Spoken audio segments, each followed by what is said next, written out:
Baik, jadi sekarang kita akan sama-sama belajar bagaimana cara membangun database bisnis laundry ya dengan Accurate Online, Accurate Lite, kolaborasi dengan Accurate POS ya.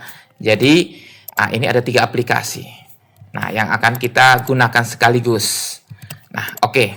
Jadi kasusnya laundry adalah sebagai berikut. Jadi misalnya mau boy laundry Clean Fresh beroperasi di 2 kota NTT. Nah, jadi kita menganggap masing-masing kota itu adalah cabang, yaitu cabang kota Kupang dengan cabang kota Soe. Nah, begitu ya. Nah, dan ini akan digunakan pada tanggal 1 Oktober 2023. Nah, jadi pada tanggal 1 Oktober baru dilakukan transaksi awalnya berdasarkan laporan neraca akhir 30 September 2023. Nah, artinya sebelum tanggal 1 Oktober itu masih menggunakan sistem manual. Nah, seperti itu ya. Jadi, data-data neraca akhir 2023 akan di-set up di tanggal 30 September dan akan digunakan di tanggal 1 Oktober. Nah, jadi sebelum melakukan setup data dan transaksi, kita harus mengetahui dulu bisnis proses itu seperti apa. Nah, jadi ini ya, ada pun beberapa keterangan kegiatan laundry. Jadi selain menjual jasa laundry, juga menjual barang-barang kebutuhan laundry yang dapat dibeli oleh perorangan maupun bisnis laundry. Yang misalnya urgent karena konsumsi laundrynya ternyata habis dan belum ada stok ya. Nah, seperti itu. Jadi biasanya laundry selain dia menjual jasa laundrynya, barang-barang seperti sabun, ya, pewangi, handtag, itu juga bisa dijual kalau ternyata dibutuhkan. Nah, kemudian harga jual jasa laundry cabang Kupang dan cabang Soe ini berbeda. Tetapi harga jual barang konsumsi laundrynya sama. Nah, jadi saya langsung di bawah saja ya. Nah, ini kita lihat. Ini tarif jasa laundry untuk harga Kupang dan harga Soe ini berbeda-beda. Nah, seperti itu. Nah, ini adalah untuk konsumsi laundry yang bisa digunakan dalam proses membersihkan pakaian, dan ini juga bisa dijual jika dibutuhkan oleh pelanggan. Nah, seperti itu ya. Oke, kita kembali ke atas. Nah, kemudian di sini harga jual jasa laundry di Kupang lebih mahal dibandingkan dengan kota Soe atau cabang Soe. Hal ini dikarenakan daya beli masyarakat Kupang lebih tinggi dibandingkan dengan kota Soe yang daya beli masyarakatnya lebih rendah. Ya, ini yang ketiga ini. Jadi kalau kita lihat di sini, nah seperti ini ya. Misalnya dry clean celana rok panjang, ini harga Kupang 35.000, harga Soe hanya 30.000 saja. Nah, seperti itu. Oke, kita lanjut ya. Nah, sekarang kita lihat yang berikutnya. Nah, ada pun rumah sakit umum ya. Nah, ini rumah sakit umum Kupang ya.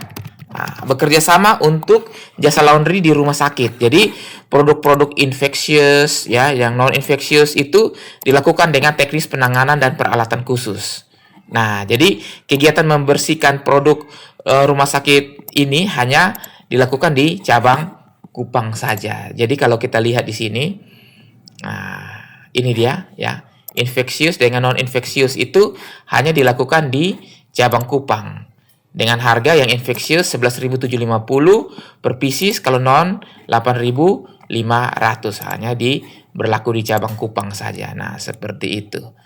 Oke, sekarang kita lihat pelanggan ya. Jadi untuk pelanggan laundry, pelanggan laundry ini dibagi dengan kategori umum ya. Pelanggan kategori umum dikenakan harga umum.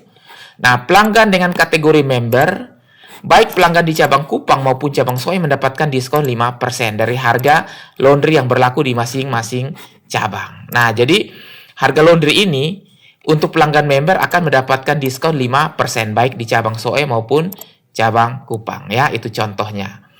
Nah, sekarang kita lihat. Harga diskon member berlaku untuk jasa laundry, bukan untuk pembelian konsumsi.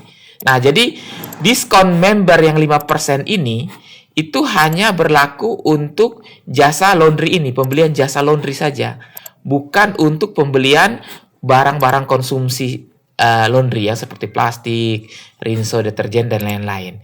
Nah, jadi pada saat pelanggan membeli barang konsumsi laundry ini tidak mendapatkan diskon member. Diskon member hanya untuk jasa laundrynya saja. Ya, seperti itu. Oke, kita lihat lagi. Pelanggan ada yang ditentukan hanya di cabang Kupang atau hanya bertransaksi di cabang Soe saja, atau bisa digunakan di kedua cabang tersebut.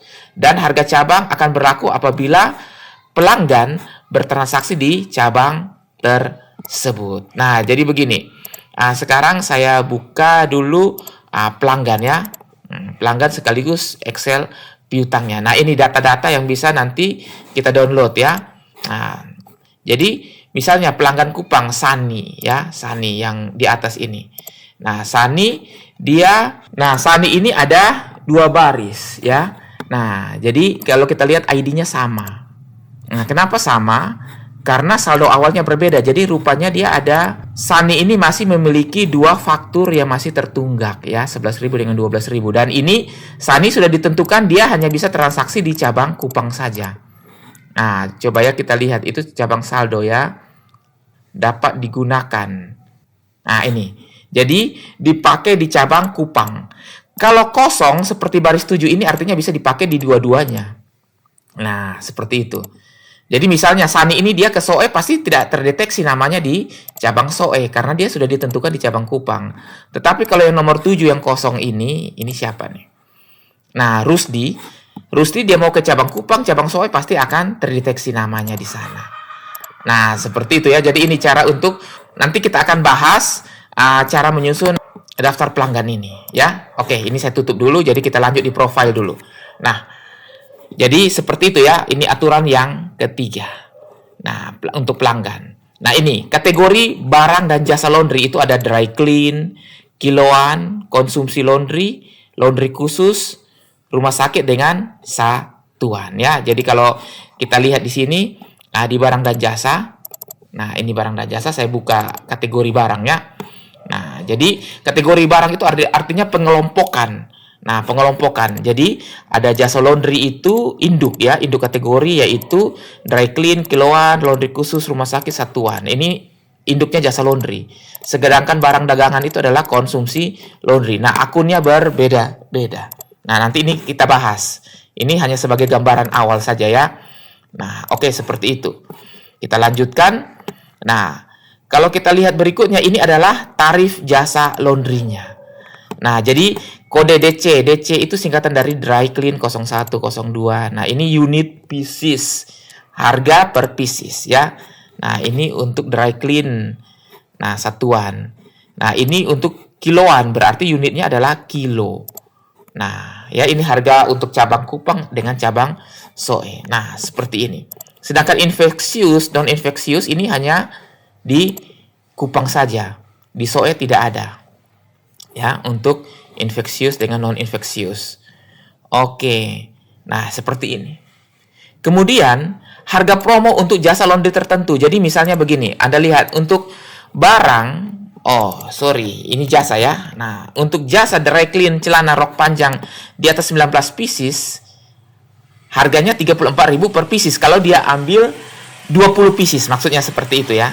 Nah, jadi di cabang Kupang, jika pelanggan melakukan jasa laundry di atas 19 pieces atau dengan kata lain 20 pieces, maka harganya 34.000 per pieces, bukan 35.000. Nah, di sini kita lihat ya 35.000. Jadi kalau dia laundrynya rok panjang di atas 19 atau paling sedikit 20 pieces, maka harganya berlaku adalah 34.000. Jadi ada diskon. Walaupun dia itu pelanggan umum. Nah, seperti itu ya. Oke. Dan ini juga. Nah, untuk semua pelanggan. Nah, jadi kalau pelanggan member sudah dapat diskon 5%, lumayan lagi dapat diskon Rp1.000 ya. Nah, ini untuk semua pelanggan. Nah, cabang Kupang, dry clean terusan anak jika cuci paling sedikit 10 pieces harga 34.500. Nah, ini dia ya. Jadi, kalau mencuci 10 pieces maka ada diskon 500. Nah, seperti itu. Ini harga promo untuk jasa laundry tertentu untuk semua pelanggan. Nah, oke ya. Nah, ini barang-barang konsumsi laundry yang juga dapat dijual. Jadi kalau kita lihat, nah ini barang konsumsi laundry. Kalau misalnya perusahaan laundry tetangga sebelah dia kehabisan parfum lavender, ya udah dia bisa datang beli di laundry kita juga, kita bersedia untuk jual ya.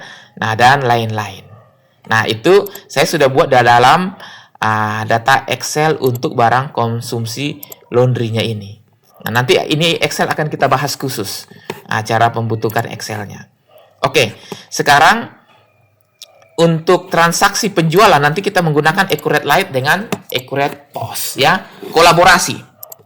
Nah, ini bisa dikolaborasi dalam satu tablet atau smartphone ya. Nah, begitu bisa dikolaborasikan. Oke, jadi transaksi penjualan ini seperti ini. Misalnya begini, pelanggan datang membawa pakaian laundry. Nah, biasanya pakaian laundry itu akan ditimbang, kemudian diidentifikasi, ada noda, ada sobek, ya seperti itu, luntur atau tidak, itu akan diidentifikasi. Nah, setelah itu pelanggan bayar lunas, setelah hari yang ditentukan, pelanggan akan datang kembali mengambil hasil laundry tanpa bayar lagi. Nah, jadi bayar di depan langsung lunas.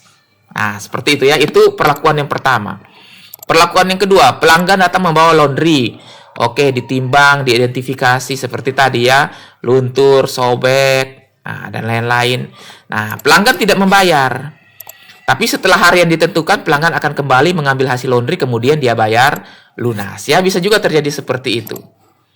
Nah, yang ketiga, pelanggan datang membawa pakaian laundry, ditimbang, diidentifikasi. Nah, kemudian pelanggan membayar uang muka, mungkin 50%, ya 20%. Nah, setelah itu, nanti hari yang ditentukan pelanggan akan kembali lalu membayar hasil laundry dan sisa hutangnya, ya. Seperti itu. Ini yang ketiga. Yang keempat juga, kita lihat. Pelanggan datang, bawa pakaian laundry, ditimbang, diidentifikasi. Pelanggan tidak bayar. Setelah hari yang ditentukan, pelanggan akan datang ambil hasil laundry. Membayar sisa hutang, tetapi terkadang masih kurang juga ya. Nah, jadi masih hutang pula.